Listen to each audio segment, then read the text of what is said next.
Bonjour.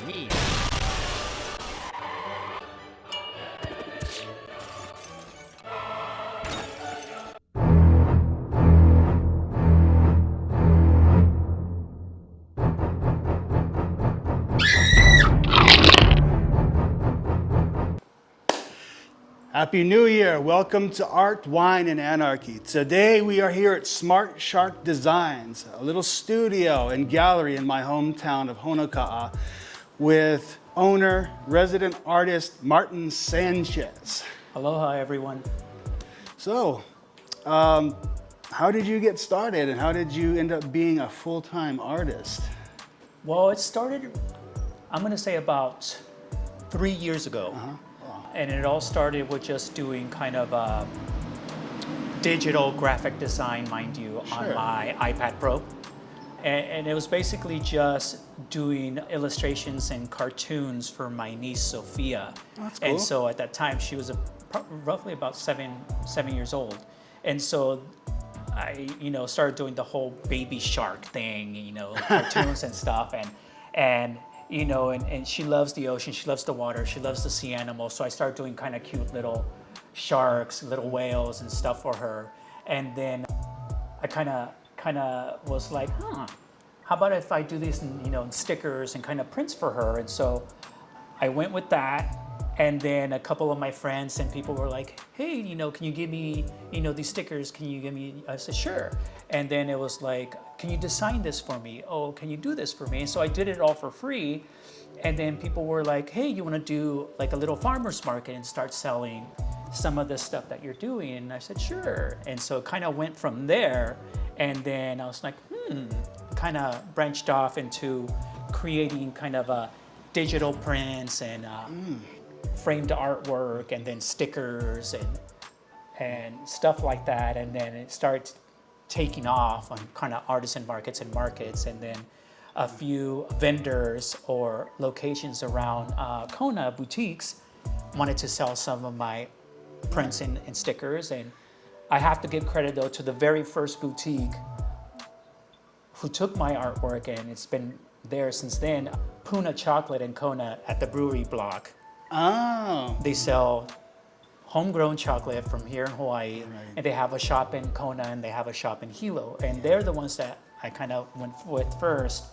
And then I didn't actually start doing my acrylic paintings or acrylic on canvases until last year in March during the pandemic, when the pandemic hit. So when the pandemic hit, I was like, we were isolated and quarantined for quite a few months to where like we couldn't leave our home. So I started kind of painting. I was like, might as well do it now. And so I started then. That's right. And it's strange, or not strange, but I would imagine that you could interview a bunch of people and that a bunch of online businesses started out of this pandemic because it's like, I had to do something, right? I mean, in the pandemic, obviously, is just a horrible thing to happen, during this time. A lot of people lost, and prayers to all those people who lost someone. But it also kind of forced a lot of us to really kind of look at ourselves and look at our current lives and what we were doing and be like, it's now or never. Life is too short. Like, what are you gonna do, right? And so I was like, hey, let's just go for it. Let's see what happens. And it happened, and I am blessed to say that I've had a lot of amazing support from the community in Hawaii, on the Big Island, and just my family in general. And yeah, I'm just grateful. That's great. That's the thing is a lot of people who don't make it, they don't look back on all their blessings and have some gratitude.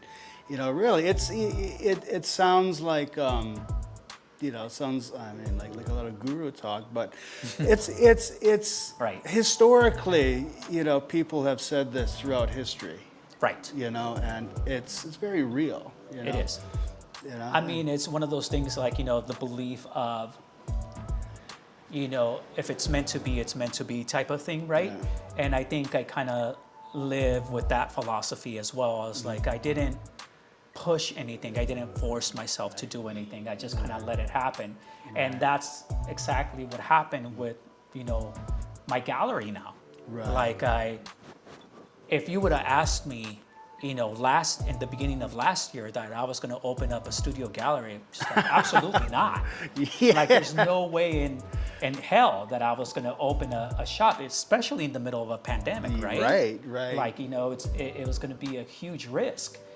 But for some reason, I felt that I had been extremely blessed and supported by, you know, my clients and people who love my artwork, that I kind of just like, do my way into finding a space. And when I actually have a couple of markets here in Honokaa on the street that sell my artwork, my prints, and then I was just walking up and down the street, and I really love Honokaa. I love the vibe here, and I love the people in the community. And so I was like, I was walking up and down the street, and I saw this space here, and it was empty, and it was like, you know, it was a handwritten sign out by the door. It's like, you know, text or call, whatever. And I was like, okay. And this was back in May of last year.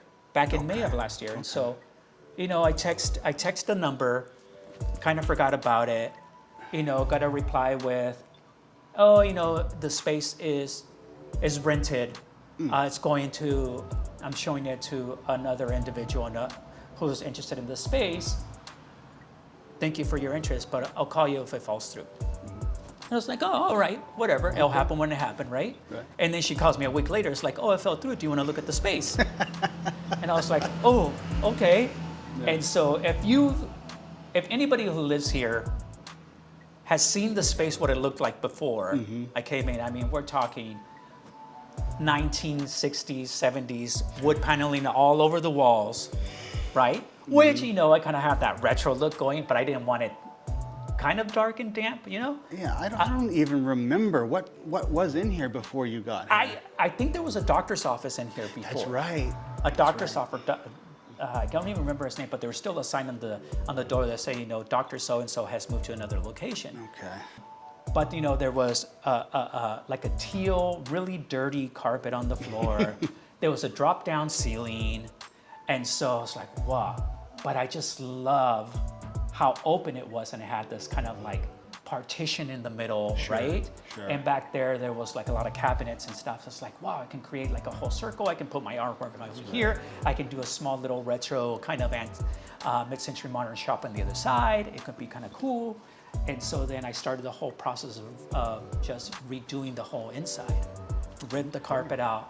When I took down the drop-down ceiling, though, just because there was an office, and before it being a doctor's office, it was an insurance office. Okay. Now I remember that. Okay. Yes, and it was an insurance office. So when I took down the drop ceiling, I mean, we're talking coils and bundles of wires just kind of... Sure, yeah. I mean, I was like, whoa, how many offices were in here? I think there was like at least 20. Well, there's also a chance that none of that was updated since this building was initially built. I mean, if you look across the street, the theater is from 1930 and so on. And that's what I love. I mean, it's so amazing. And like the buildings are just amazing.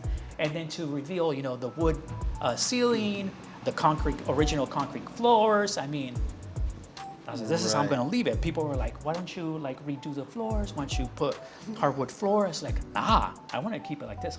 Let's keep it like raw and simple, you know? Why? I just love how it looks now. I mean, there's some old stuff, you know, in here still and stuff, but I love it. Just the charm of the building and just kind of the room, you know? So it's kind of cool. So, all right. So how about a tour of this great place? Absolutely. Yeah. Okay.